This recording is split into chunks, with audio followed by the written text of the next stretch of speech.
گوتم بدھ کی زندگی ایک ایسی داستان ہے جس نے دنیا بھر کے کروڑوں انسانوں کے خیالات اور روحانی سوچ کو بدل کر رکھ دیا۔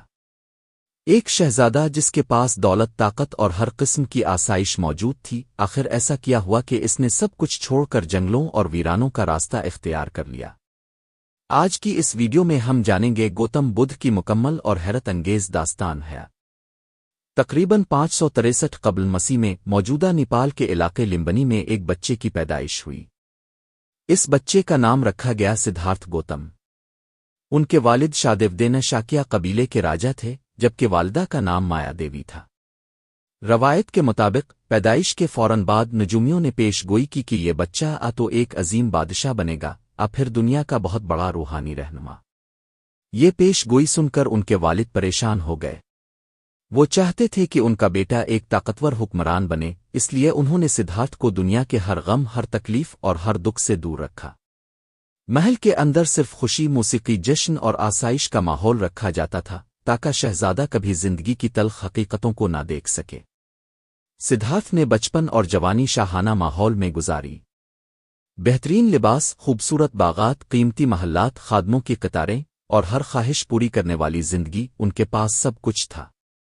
کم عمری میں ان کی شادی شدھرا نامی شہزادی سے کر دی گئی، اور کچھ عرصے بعد ان کے ہاں ایک بیٹا پیدا ہوا جس کا نام رعال رکھا گیا۔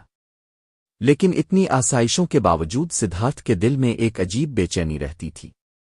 وہ اکثر سوچتے تھے کہ کیا زندگی صرف آرام، دولت اور خوشیوں کا نام ہے؟ اس کے پیچھے کوئی بڑی حقیقت بھی موجود ہے۔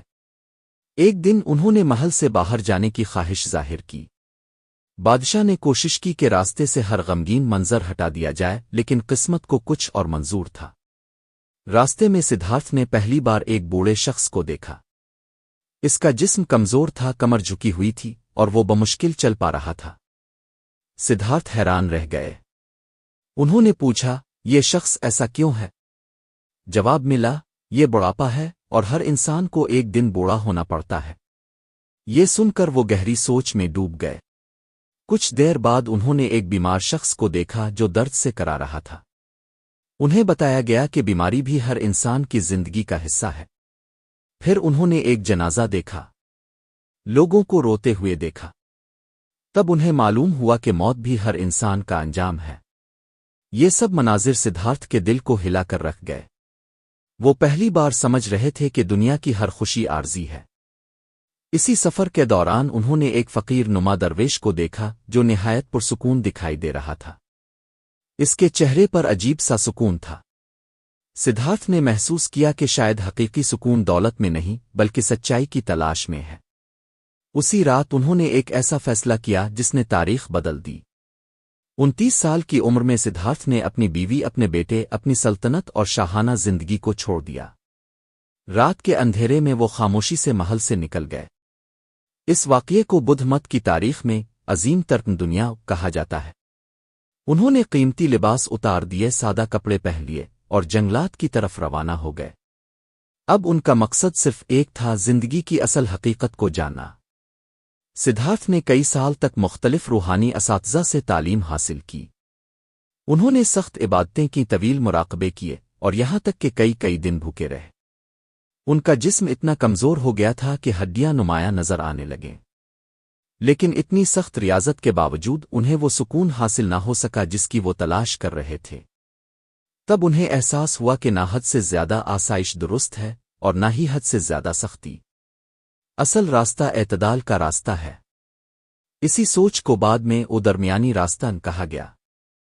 ایک دن سدھارتھ ایک بڑے درخت کے نیچے بیٹھ گئے۔ انہوں نے عہد کیا کہ جب تک حقیقت معلوم نہ ہو وہ یہاں سے نہیں اٹھیں گے۔ وہ کئی گھنٹوں تک گہرے مراقبے میں بیٹھے رہے۔ پھر آخرکار انہیں روحانی معرفت حاصل ہوئی۔ ان کے ذہن سے ہر خوف، ہر لالچ اور ہر پریشانی ختم ہو گئی۔ اسی لمحے سدھارتھ بدھ کہلائے۔ بدھ کا مطلب ہے جاگنے والا، روشن خیالی حاصل کرنے والا انسان۔ جس درخت کے نیچے انہیں یہ معرفت حاصل ہوئی وہ آج بودھی درخت ان کے نام سے مشہور ہے۔ روشن خیالی حاصل کرنے کے بعد گوتم بدھ نے اپنی باقی زندگی انسانوں کو تعلیم دینے میں گزار دی۔